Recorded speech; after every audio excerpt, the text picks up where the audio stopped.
Allah bu kişilərə rəhmət eləsin.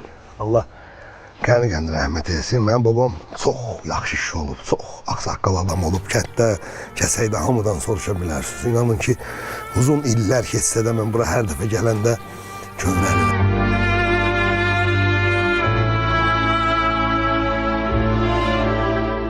Mən bura hər dəfə gələndə özümdən asılı, özümdən ixtiyarsız kövrəlirəm. Üstündən uzun illər keçsə də kövrəlirəm. Çünki kövrəlməyə deyəcək kişi idi mənim babam. Allah ona qəni-qəni rəhmət eləsin. O büsü də gördünüz, o da Əzimov Hacbaladır. Babamın qardaşıdır. Bu arkadaşı qəbirdə Əzimov Nəsibdir. Üç qardaş olublar. Üçünün də qəbri bir yerdədir. Bu qəbirstanlığın üstündə bu gördüyümüz bu minbər var. Bu minbəri bunlar dünyasını dəyişəndən sonra bu kənd cəmaatı, rayonca bunları tanıyan cəmaatın çoxsunun köməkliyi ilə düzəlib bu. Yəni belə kişilər olublar bunlar. Mən babam yəni o vaxt o el sözü var bir dənə deyir, qan barışdıran kişi idi. Yəni harda nə bir çətin o məsələ olurdu, ya bir iki nəslin arasında bir mübahisəli məsələ olurdu. Məsələn olur da belə şeylər. O gəlib babamı götürüb aparırlar ki, o məsələni yəni hamı xətrini o qədər çox istəyirdi. Heç kim ona heç bir məsələdə yox demirdi də. Allah ona qəni-qəni rəhmət etsin. Günü bu gündə üstündən o dünyasının dəyişməyindən bu yana bəlkə bir 25-30 il keçib.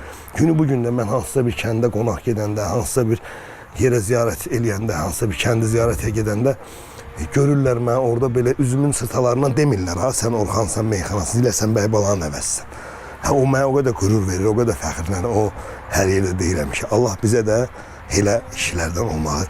Orxan, bax, bir çox dünya ulduzları da var, hətta Azərbaycanda məşhurlar da var ki, öz sağlıqlarında, öz belə deyərdim ki, qəbir yerlərini alırlar ki, mən dünyamı köçəndən sonra burada dəfn edəsinlər.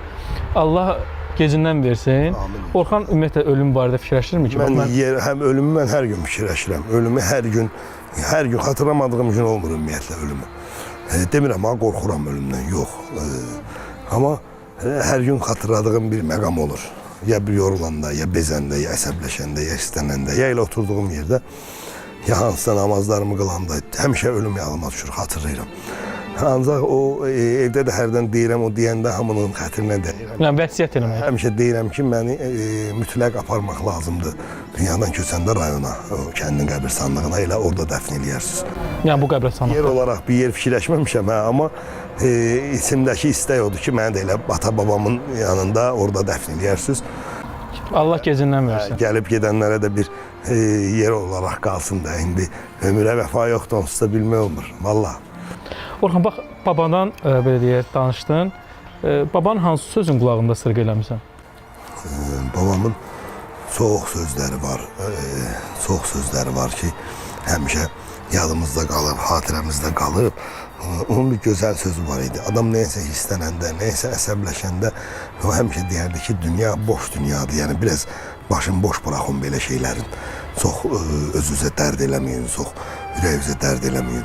Çox şeylər var ya, ondan qalan. Bayaq o danışa gələndə dedim sənə, Rüsü qəhərmə ol, mən danışa bilmirəm rahat. O qədər miraslar qalıb ondan bizə ki, təmənnasız dostluq eləyən adam idi. Məsələn, o dünyasını dəyişəndə mən balaca uşaq idim. Azərbaycanın o bölgəsindən yox idi ki, adam gəlməsin onun üzür mərasiminə. Özə gələndə heyf istənirdi. İndiki kimi o səs qulağımdadır mənim. Kətdə ağsaqqal, ahıl-ahıl kişilər onu siyninə qaldırıb kətdən qəbirstanlığa can ayaqla gətirdilər. Özünüz gördünüz məsafəni.